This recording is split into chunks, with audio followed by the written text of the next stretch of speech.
Good afternoon, sir. Greetings from Collegedunia.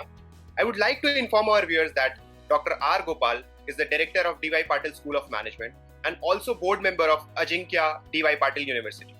He has an experience of over 30 years and has published over 200 research papers. We are delighted to have him on our leadership series, Thoughtful Leaders. So, sir, as the director of D.Y. Patil School of Management, can you throw some light on its genesis? Yeah, the D.Y. Patil School of Management was started somewhere in 2004-5, and I took over the school in 2006. And at that time, there were very, very few students, and the school was almost on the verge of getting down. And from that time, we started, and because of the various actions that we had taken, the strategies that we had followed, today we have about 1,500 students at our premises. And we started new courses.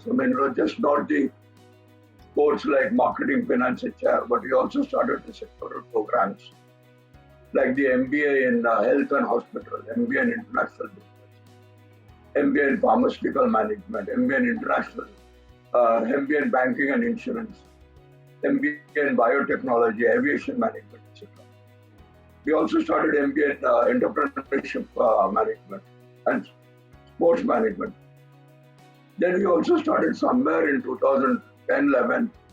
We entered into the undergraduate field and we started the BBA program, where we had the BBA in marketing, finance, IB, and hospital management.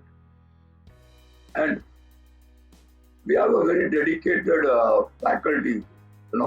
Almost all the faculties are PhDs. We have about 35 full-time faculties and almost about 45 visiting faculty. Basically, these are all from the university, from the industry, not university, from the industry. And they help us in bridging the gap between the industry and the classroom that we teach. And this is something which is very, very critical and very, very important for us. Right now, the admissions are going on. And I can only tell you that almost 50% of my admission is done already by now. So that's where it is. And I think in the next 1 or 2 months, before the college begins, the balance will be filled up. Thank you. Sir, that's really great to know, sir. Sir, how is the curriculum being changed so that it is in synchronization with the changing market trends? You see, if you look at our board of studies that we have, okay, the board of studies is essentially the body which looks at the syllabus and curriculum and all of these things, and they are also responsible for launching of new products. When I say new products, the new courses that we have. Now, this board of studies comprises of some faculties and some members from the industry, and this meets every 3 months. Once in every 3 months. And at these meetings, either the faculty proposes or the industry people propose certain changes that are required in the syllabus or certain new products that we want to launch. And it's a mixture. Once the clearance comes on the board of studies, then we start working on it to see what is required. And before it is launched, the second board of study takes place, where we pass the syllabus and say, this is the syllabus, or this is a new program that we want to start. Yeah. And how do you think about it? Then they give one more suggestion. And once it is approved, and we being a part of the university, we can't launch on ourselves. So we have to go back to the university, and there is the academic council, which comprises a series of a large number of people from the faculty, from the industry, from the government, and several well-known figures are there. So we place it before them, and then they give us an approval. And then it goes to the board of management of the university, and it gets approved there. Once it is approved, then we are able to launch. And this is the key to success. Because what is happening is, the industry says today, right, if I pay you 1 rupee, I need 3 rupees or 4 rupees of output from you. And in the pro-COVID area, they're saying if I pay you 1 rupee, I need 7 or 8 rupees output from you.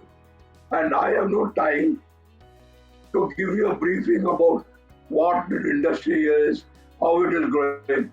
I want you to give me an output from day one itself. Immediately I take you, you start giving me an output. I'm exaggerating a little bit, but that's how the thought process is. Yeah, and that's what really makes our students really, industry friendly. And this is what we are actually doing to bridge the gap between industry and college or the university that we have, and that's what really helps us. That's really great to know, sir. Sir, amidst the lockdown, like what are your plans for the upcoming batch in terms of classes or induction? Like how are you going to conduct those? Yeah, you know what? Let me go a little bit behind before the lockdown. Okay, the lockdown started in the month of March, I think 17th or 18th of that time, and by that time, almost 90% of the syllabus was covered by the faculties. The balance 10% was there, and we said, how do we do it now? Because lockdown. Students cannot come to the college. So then we started an online program where all classes is shifted to online. We had the Zoom and the Vimeo coming in, the platform. And on these platforms, we started taking online lectures and we finished the syllabus. Then we said, what do we do about the exams? And therefore we said, we will have an online exam itself. And the online exam we are starting from July 1 as per the guidelines of the UGC. Now the UGC has also said that from August, first week, we need to start the classes for the regular batch. And from September, we need to start the classes for the new incoming batch. So last week we had a faculty meeting on Zoom, and there we decided that we will have online classes, maybe 2 lectures per day, something like this. And if the situation is becoming normal and we can get the students to the class, we will do social distancing. The normal class size will be about 60, but we will reduce it to 30 so that there is social distancing maintained. And we will call the students on every alternate day. So one batch of 30 comes today, another batch of 30 comes tomorrow. Now, if this is not possible, of course, the other parameters like other protocols, we will follow. I'm not getting into those details here. Right. But if this is not followed, if this is not possible, then we said we will have online lectures, and our teachers, our faculty members are all geared up because we've already put up the timetable, not only for the exams, but also for the next class on the basis of one class getting divided into 2. And the faculties have already been told to prepare, because taking a class on a face-to-face and taking a class on an online are 2 different ball games together. Right. And we need to have a little bit of coaching and all that, which is in the progress now. Yeah. So that's how we intend to attack this, or we intend to, start our online classes in the post-COVID era. And if everything goes normal, we said 30% of the classes will still go on to the online.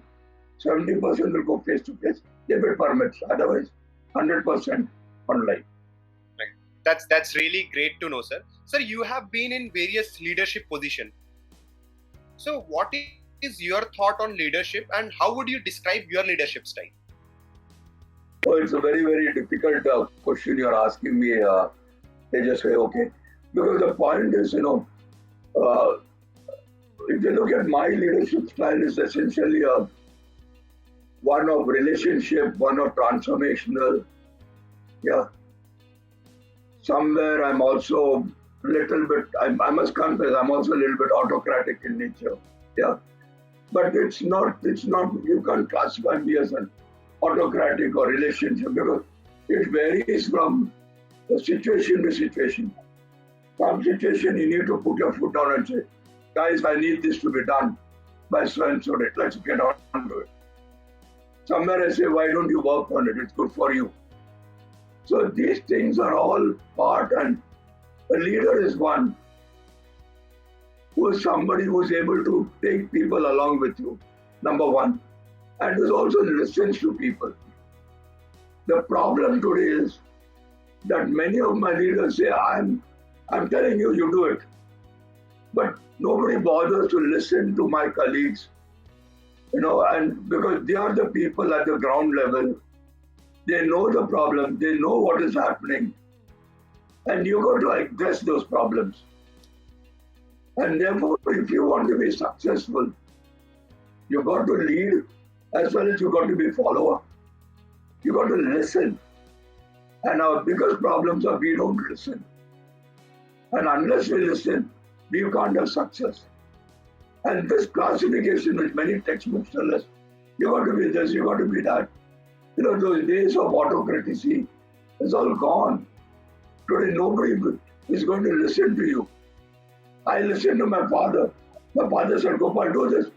No more questions. Yes, Dad, chapter is over. But today, when I talk to my children, they say, Dad, what is all this? Let's do it like this. Let's do that. I can't put my foot down and say, this is how I want you to do it. You need to give them the flexibility. And that's what makes them grow. And that's what makes them become the next generation of leaders. Yeah? Thank you. Rightly said, sir. Sir, can you throw some light on placement trends till now, and what is your expectation in the near future? Okay. Again, pre-COVID and post-COVID. Yeah. Now, pre-COVID, we had a fantastic placement. And there are reasons for this, why we had almost 100% placement. I must confess. We had 250 organizations coming to this college. And 30%, 40% of them are repeat. Yeah, and they used to come. Why? Because they found our students better than many of them in the market. Now, post-COVID, what has happened? Now, I have been talking to a lot of people. I've even gone and talked to the migrant workers who are on the highways and on the telephone. And what I found was, if you look at the bulk of the placements are all coming from, I wouldn't say small scale units, but the startup units, the medium MSMEs, and all these MSMEs are in big trouble. The government of India has given them loans, but they are saying, don't give me loans, sir, give me cash. That's important for me. No moratorium. And when I talked to the migrant laborers, they said, guy, look, we are not coming before Diwali. Now, Diwali means we are talking of November, December 2020. That means I foresee, based on my research, that the GDP and all placements, everything will become good by June, July 2021. And right now, there are some sectors which are doing good. What are they? They are health and hospital, pharmaceutical, consumer goods, the luxury items goods, the power sector, little bit of the IT sector. Yeah, these are sectors which are doing really good. And if you see, placements have already increased in these sectors. Right. The other sectors are dwindling up and down. And some of the sectors like the hospitality, the tourism, the reality, they're all going to come up only after 22, not even 21, it's 22. Now, why am I saying all this? Because when I talk to the MSMEs also, they said, when I talk to the large houses also, they said, sir, we can't have 100% capacity utilization taking place. The bulk of my labor has gone out. So I have to do with whatever I have with me. And therefore, what do I foresee? I foresee that the batch which is seeking for placements in April 20 onwards, will have some difficulties and will have some challenges. And the batch which is seeking for placements in April 21, the challenges will be there, but it will be slightly lower. I have been lucky, and my faculties and my students have been lucky. Why? Because many of them have already received the offer letters. Almost, I would say, 90% of the students have got the offer letters, and they are working from home almost. But the balance 10%, I'm really having difficulty. And I hope by the grace of good Lord, they are able to get placed. It's a big challenge. I'm talking to a lot of people, hoping that something comes out. That's really good to know, sir. Sir, the competition nowadays is so high. So how do you guide your students to survive in this competitive scenario? I'll tell you, a lot of industry people are saying, "Arey, MBA सब बकवास है, उनको कुछ मालूम नहीं है." And today I don't have the time to give them industry knowledge and all knowledge about my sectors, etc. So what did we do? And when I talked to the industry leaders, they told me, they said, "Sir, please remember two things. One, and that is, when I interview a child, 20% weightage is given to his technical knowledge, the basics. 40% weightage is given to the application knowledge." What do I mean by application? Typically, why is Amitabh Bachchan coming in more as in the advertisements? Or why is this ad on surf and this thing coming every now and then? Right? Something like this, application. And the remaining 40% is soft skills. Now, what do I mean by soft skills?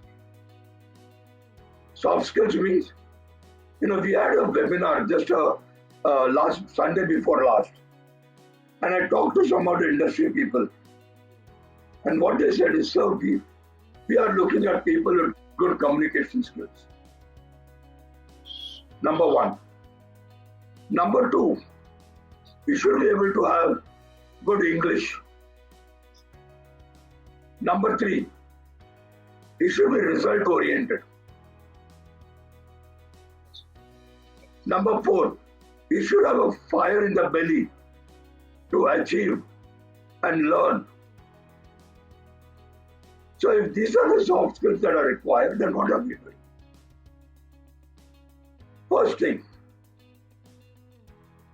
in the third semester of the MBA, we have live projects where the student is asked to go to the factories, go to the offices, work out there, meet the HR, meet the bosses, understand what they are talking about, make contacts, and if you are good and you impress them, you get a pre-placement offer. Number one. The same thing we do in summer training between the first year and the second year. Number three, we have a large number of industry people coming to our college. Almost, I would say, every semester, there are about 40 industry leaders coming to our college. Some of them at the very top, where they talk at the macro level of the sector. Some of them at the middle level, where they give you knowledge about the sector, about the various functions, how the industry behaves, etc. We conduct regularly, dummy interviews or mock interviews. We talk to them we have regular communication classes where we bring in experts to tell them how to teach, how to talk. What should be the body language? How should you dress yourself? These are some things which are extremely, extremely critical. So all this we do, and most important, we have mock interviews where we tell them what is it that these guys look out for. And today's the trend is, in addition to all of this, it's quantitative. People are talking about aptitude knowledge.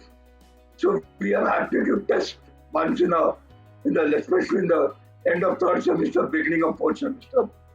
We have aptitude tests which we conduct where we say, okay, answer some 50 questions in 20 minutes or 25 minutes. And we check, the quantitative bias that he has or the quantitative knowledge that he has. And these are the things which are very important. And this is what makes my children shine. And this is what makes my children shine. And that's why I can very confidently tell you, Tejas, that we've been able to get 100% placements in our school. That's really good to know, sir. And as you said, fire in the belly is necessary. Sir, what are your expectations from the students who are going to be the part of your family, D.Y. Patil School of Management, from this year onwards? See, as I told you, what does the industry want? And we got to gear ourselves towards that. Now, 80%, 90% of the students are looking for placement. So for them, then you got to gear up knowledge, communication skills, holistic development of yourself. And we have a lot of activities. And I expect my children to take part in those. We have two major conferences coming up every year. One on international business, one on health and hospital. And they just believe me when I tell you, this is conducted and organized by the students themselves. Our faculties are only there to guide. They work together. They get the participation of the different corporates as well as students. They get the speakers. They work out the backdrop. They work out the brochures, everything. Now, when you have this coming in, there is a bonding. The people learn to work together. And this is something which is very critical. Number one, we have sports meet coming in. We have cultural meets coming in. You will not believe when I tell you, we have Garba dance coming in. Really? Right? The idea is not have Garba for the sake. The idea is people get together, people dance together. There is a bonding system. And when you have all of this, the first, few minutes, there is a fight. When I say fight, it's literally saying, you listen to me, I listen to you, listen to me, either verbally or non-verbally. And then from there is a period where people start working together. They say, okay, forget all this. Let's see how we can work as a team. And what industry requires is team building. And this is something which I want all my children, whether pre-COVID era or post-COVID era, number one. Number two, in the post-COVID area, work from home is going to be essential, right? And organizations like TCS and other Wipros and all that, they're already talking about work from home. That means what? Digital economy is going to be the name of the game. So you have to have acquired knowledge on digital. Right. You must know. I'm not expecting an MBA to know the nitty-gritties of AI or nitty-gritties of robotics, but you should know how to manage them. Right. And this is something which is growing up. For example, restaurants in Bangalore are already working with robotics. Right. Japan, the robot takes the order, sends it to the chef and the kitchen. The kitchen people put it on the equipment, and then it comes to your table. Which means number of people are going to be less. That means robotics is something which is going to go up. AI is something which is going to go up. Data analytics is something which is going to grow up tremendously. Right. So you should have knowledge about all of this as an MBA student or as a BBA student. And this is what I expect. And post-COVID, digitalization, digital economy is going to be the game. And therefore, you must know all of this. And in fact, we have revised our syllabus. We have revised our syllabus. We have bought in CBSE pattern, and in that we have bought in management of AI, management of robotics. We bought in a course on data analytics, so that the students are equipped, and this is something which I would expect. That's really great to know, sir. Sir, any suggestion or message to the students who are preparing to join your prestigious institute? We've already started admissions here. Yeah, and we can't have a online examination. Yeah. So what we did is, in consultation with our university, we said we will have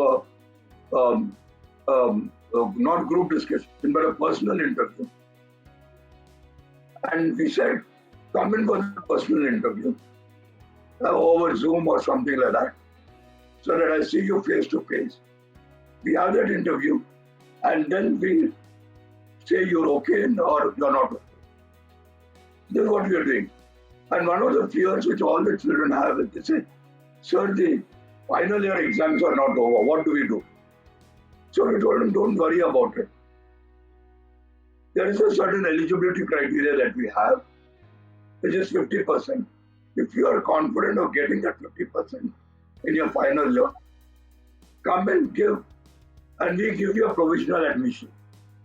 Okay. Once you get me the certificate, yeah, then your admission is confirmed. So far as far as preparation is concerned, as far as our university is concerned, since we are unable to hold, and why I'm saying this is because many of the students who are coming today are from remote areas. Believe me when I tell you, 15 to 20% of my students are from areas like Chhattisgarh, Jharkhand, Central India, where the internet is very weak.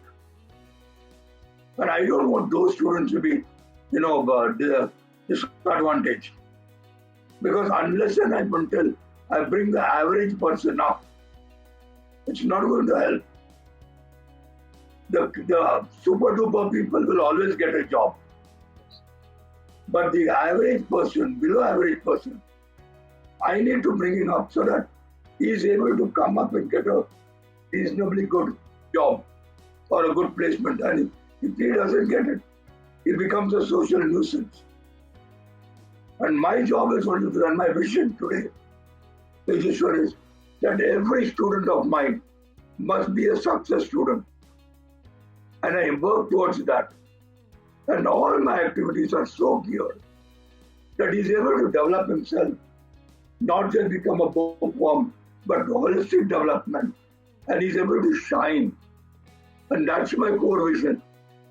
And I treat every stakeholder with love, with respect and ethics. And I treat all my students as my own children. Sometimes I tell them, I have 1,500 children with me, not 2. The 2 are my biological children, but I have 1,500 children. And whenever I talk to them, my children come in front of my eyes, my biological children come in front of me. And I say, if these are my children, what do I do? How do I talk? How do I bring them up? And that's what I do. And for me, I think that's something which is really very, very important. So that's a very great vision, and that's a very noble thought. Sir, this discussion was really insightful. I'm sure the viewers will learn a lot from this video. Thank you for your time, sir. Good day. Thank you very much, Tejeshwar.